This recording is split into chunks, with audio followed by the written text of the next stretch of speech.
Palestinian Prime Minister Mohammad Shtayyeh is visiting Indonesia and met President Joko Widodo, celebrating 33 years of diplomatic relationship between the two nations. While Indonesia reiterated its support toward Palestinian, Shtayyeh and delegations also hope to improve cooperation in the future. I had one-on-one talks with Prime Minister Shtayyeh to dig deeper on what's happening on the ground and what's on the table for the two-state solution. And this time, we will show you a part of my interview that's related with Israel's intention to restore its relationship with Arab nations and Muslim countries, including Indonesia. And then some analysts say there's a desire, ambition from Lapid to improve the relationship or restore relationship with Arab countries and Muslim majorities countries, including Indonesia. Mr. Prime Minister, what's your take on that? What's your view? Well, my dear friend, it's not about restoring, because if you restore one thing, it means it was there, it was interrupted, and now restoring. There is no Indonesian-Israeli relationship ever. There was no Arab-Israeli relationship before. Now Israel is trying to establish relations. The question is the following. Under the current conditions, what is it that Israel is doing good so that we are rewarding Israel by normalizing relations? You need to normalize relations with Israel, any Arab country or any Muslim country. What for? What for? Is Israel now a peaceful country? Did Israel end occupation of the Palestinian territory? Is Israel respecting human rights? Is Israel respecting international law? Did Israel stop killing Palestinians? Did Israel stop building settlements?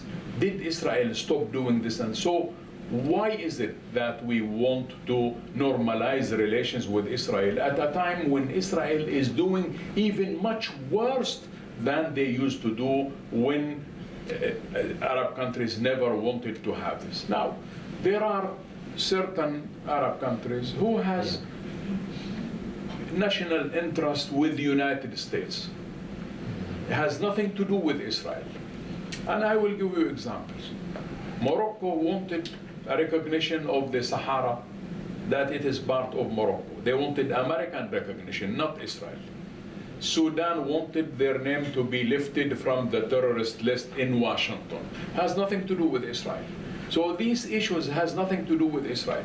If Arab and Muslim countries, they enjoy good relationship with Washington, why do we need Israel? For technology, no. The Israeli technology is Western technology. For agriculture, we taught them agriculture. Palestinian farmers, they were there before the creation of the State of Israel. Palestine used to export Jaffa oranges.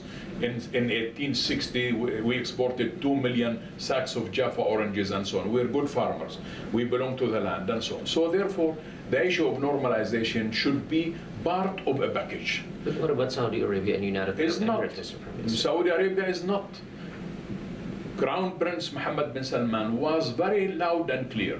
And he said no normalizing relations with Israel at all, at all. So therefore, there is one thing. Arab countries and Muslim countries, they said the following. They put a formula.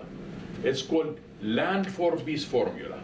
All Arab and Muslim countries, they are ready to normalize the relation with Israel on the assumption and condition that Israel is going to end its occupation to the Arab Muslim countries that Israel is occupying. Let me give you one example. Why did Jordan have a relationship with Israel? Because Israel ended the occupation of Jordanian territory. Why did Egypt have a relationship with Israel? Because Israel was occupying Sinai, and Israel did withdraw from Sinai. And Palestinians, why did we have Oslo agreement with Israel? And we were talking to each other because Israel said that they are ready to end occupation. They did not end occupation of the Golan Heights and Palestinian territory and so on. So therefore, we understand that there is some pressure from this American administration or even before the Trump administration, but frankly, there will be no real added value the whole world will see any normalization with Israel will encourage Israel to do more aggression against the Palestinian people.